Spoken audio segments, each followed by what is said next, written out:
आज़ाद कश्मीर में पहले इंतखाबी मार्के में कहीं नून लीग आगे तो कहीं पीपल्स पार्टी का पलड़ा भारी। IPP का भी जोर। मीरपुर डिवीजन के 3 अजला की 13 नशिस्तों में वोटों की गिनती। पोलिंग स्टेशन से नताइज आने का सिलसिला जारी। गैर सरकारी और गैर हतमी नताइज के मुताबिक नून लीग और पाकिस्तान पीपल्स पार्टी के दरमियान कांटे का मुकाबला। मीरपुर के मैदान में सख्त टकराव। नून लीग का LA1 और 4, पीपल्स पार्टी LA2 और 3 में जीत का दावा। LA5 में नून लीग के वकार अहमद आगे। LA6 और 7 में नून लीग की अक्सरियत। कोटली में पीपल्स पार्टी को बढ़तरी हासिल। नून लीग 2 नशिस्तों में आगे। अगर ये इलेक्शन मुतनाज़ा हुआ तो जो भी हुकूमत, चाहे वो पीपल्स पार्टी का हुकूमत हो या मुस्लिम लीग का या जो भी, उस हुकूमत को एक मुतनाज़ा हुकूमत को विद मुतनाज़ा मैंडेट को उनको वो फिर अथॉरिटी नहीं होगा, उनका रिट वैसे नहीं होगा कि वो इन अहम इश्यूज को एड्रेस कर सके। आज़ाद कश्मीर इलेक्शन अभी से ही थोड़े बहुत मुतनाज़े हो चुके। ज़रूरी है कि इलेक्शन साफ शफाफ हो। चेयरमैन पीपल्स पार्टी बिलावल भुट्टो जरदारी का मुजफ्फराबाद में कारकुनों से खिताब। बोले, महसूस हो रहा है कि कश्मीर में सियासी बहरान है। मुहाजिरीन की नशिस्तें मुतनाज़े हो चुकी हैं। ये मामला जैसे हल होना चाहिए था वैसे हल नहीं हुआ।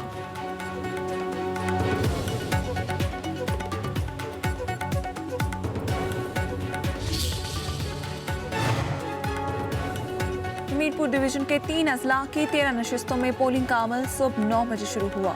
चीफ इलेक्शन कमिश्नर ने गैर मामूली टर्नआउट के बाद पोलिंग का वक्त 1 घंटा बढ़ाकर 6 बजे तक कर दिया। मीरपुर डिवीजन में पोलिंग के दौरान लड़ाई झगड़े के वाकयात। LA6 समाहनी भिम्बर पोलिंग स्टेशन में नून लीग और इस्तेहकाम पाकिस्तान पार्टी के कारकुनों में झगड़ा। 232 वोटों से भरे बैलेट बॉक्स को आग लगा दी गई। नक्याल के 2 पोलिंग स्टेशनों में भी हंगामा आ रहा है। 4 अफराद जख्मी हो गए। गुलपुर और कोटली के पोलिंग स्टेशन पर नून लीग और पीपल्स पार्टी के कारकुन गुत्थम गुत्था। LA9 नक्याल में फायरिंग से पीपल्स पार्टी का कारकुन जान बहाक। लीगी उम्मीदवार सरदार उमैर नईम की फायरिंग से जान बहाक हुआ। चेयरमैन पीपल्स पार्टी बिलावल भुट्टो जरदारी का इल्जाम।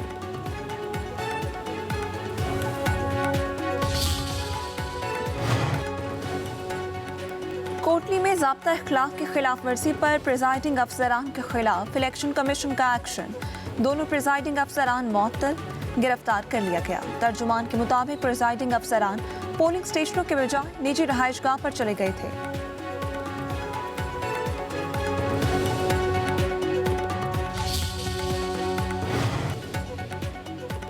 LA10 कोटली में प्रिजाइडिंग अफसर और पटवारी पीपल्स पार्टी के उम्मीदवार चौधरी यासीन के घर में पोलिंग बाग समेत रंगे हाथों पकड़े गए।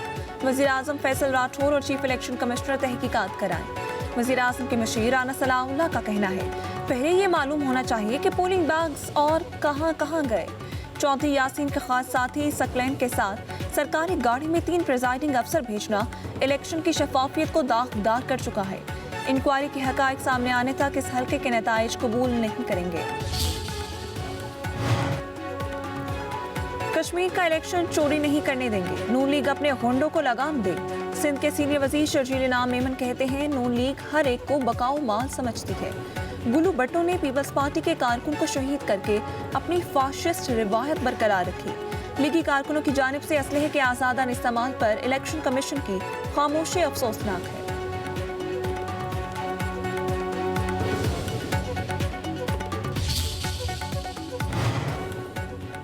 सदर ट्रंप का ईरान पर हमले रोकने का फैसला। मुज़ाकरात और सिफारतकारी को आखिरी मौका देने का ऐलान।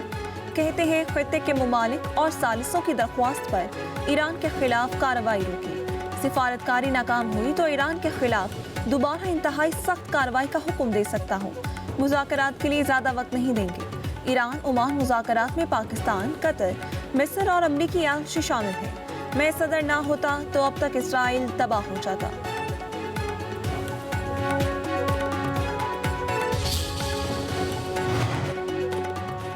पाकिस्तान और कतर समेत 40 मुमालिक पैगामात का तबादला कर रहे हैं। ईरानी वजारत खारजा के तर्जुमान इस्माइल बकाई की तस्दीक। कहा, ईरान की अव्वलीन तरजीह हमलों के दौरान अपनी खुद मुख्तारी का दिफा करना है। ईरान ने मुफाहमती याददाश्त के तहत 30 दिन के अंदर आबनाए हुर्मुज़ से महफूज गुज़रगाह यकीनी बनाने का वादा पूरा किया। 1 साल में तीसरी बार मुज़ाकरात के दौरान हमले करके ईरान की सिफारती कोशिशों को धोखा दिया गया।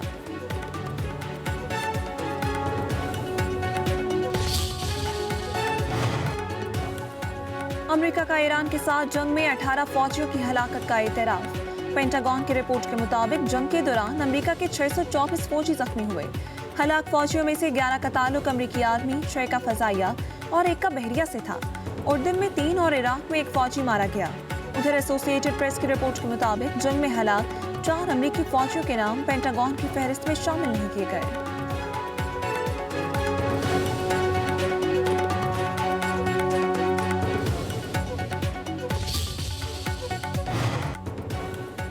जनरल सैयद आमिर रजा ने कमांडर नेशनल स्ट्रेटेजिक कमांड का मनसब संभाल लिया।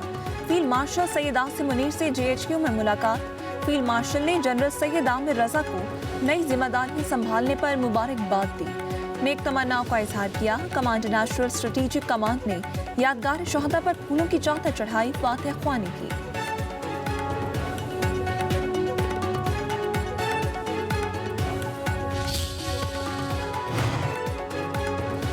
फील्ड मार्शल सैयद आसिम मुनीर से अमेरिकी कांग्रेस के वफ्द की मुलाकात। दिफाई तजारती ताउन बढ़ाने पर इत्तफाक। ISPR के मुताबिक फील्ड मार्शल सैयद आसिम मुनीर ने कहा, पायदार इलाकाई इस्तेहकाम की बुनियाद मजबूत इक्तिसादी तरक्की, तजारत के फरोग और इलाकाई रवाबित पर इस्तवार है। पाकिस्तान कारोबार दोस्त माहौल की तश्कील और गैर मुल्की सरमायाकारी को राग़िब करने के लिए जाम साख्ते इस्लाहात पर अमल पैरा है। अमरीकी अरकान कांग्रेस का पुरतपाक मेहमान नवाजी पर अस्करी क़यादत से इजहार तशक्कुर।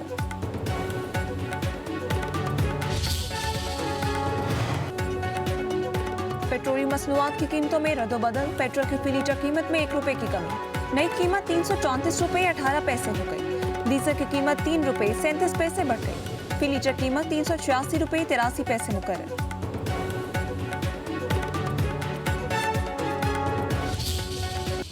जो बाबुल मंदब के ऊपर हमारे जहाज़ फंसे हुए थे, आज खैर खैरियत से वो निकल आए हैं।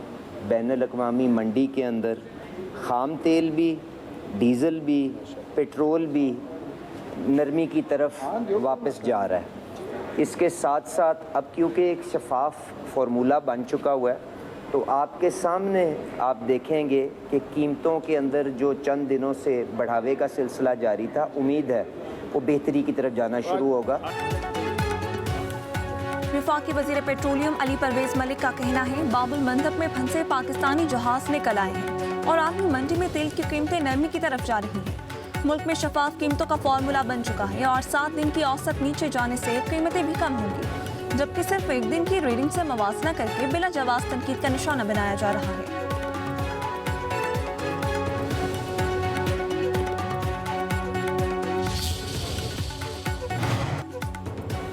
वज़ीर दाखिला मोहसिन नकवी की मंसूरा आमद। अमीर जमात इस्लामी हाफिज नईमुर रहमान से मुलाकात।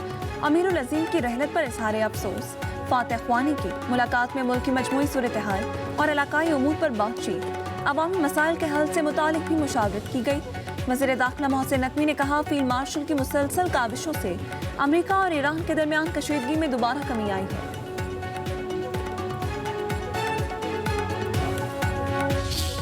हमारे रेमिटेंसेस 41.6 अरब डॉलर थे, तो 41.6 अरब डॉलर से बढ़ के अब हमारा ख्याल ये है कि ये जो साल शुरू हुआ है इसमें हमारे रेमिटेंसेस जो हैं वो 44 अरब डॉलर के होंगे, तो तकरीबन इसमें 2.4 अरब डॉलर का इजाफा होगा। स्टेट बैंक ने मॉनेटरी पॉलिसी का ऐलान कर दिया। शरई सूद 11.5% पर बरकरार। Governor state bank Jameel Ahmed के मुताबिक महंगाई का पिछले बरसों में ट्रेंड नीचे की तरफ था। जुलाई से फरवरी तक औसत महंगाई 5.5% थी। माली साल 2026 में करंट अकाउंट खसारा 13 करोड़ 90 लाख डॉलर रहा, जबकि माली साल 2027 में करंट अकाउंट खसारा GDP तनासुब से 0% रहेगा। माली साल 27 में हुकूमत की कोशिशों से एक्सपोर्ट्स बेहतर होंगी। अदायगियों के बावजूद हमने अपने ज़र मुबादला ज़खायर बढ़ाए हैं। माली साल 27 में 21.5 अरब डॉलर की बैरूनी कर्जों की अदायगियां हैं। सोने की फी तोला कीमत में 4,000 रुपए का इजाफा। नई कीमत 4,31,736 रुपए हो गई।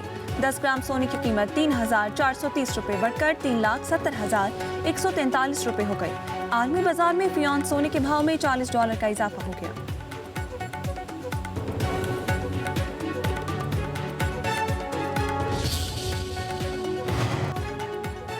पंजाब के मुख्तलिफ शहरों में मतला आब आलूद हफ्से शहरियों का बुरा हाल। पंजाब, खैबर पख्तूनख्वा, गिलगित बल्तिस्तान में तेज हवाओं के साथ बारिश का इम्कान। लाहौर, गुजरांवाला, शेखुपुरा, कसोर, सियालकोट, जहलम, फैसलाबाद, रावलपिंडी और गिरदोनवा में आज रात बारिश मुतवक्किल। कराची में बूंदाबांदी का इम्कान। सिंध के कई इलाकों में बारिश की पेशगोई। 29 जुलाई से मानसून बारिशों का ताकतवर स्पेल मुल्क में दाखिल होगा। अर्बन फ्लडिंग और नदी नालों में तूफान का खदशा।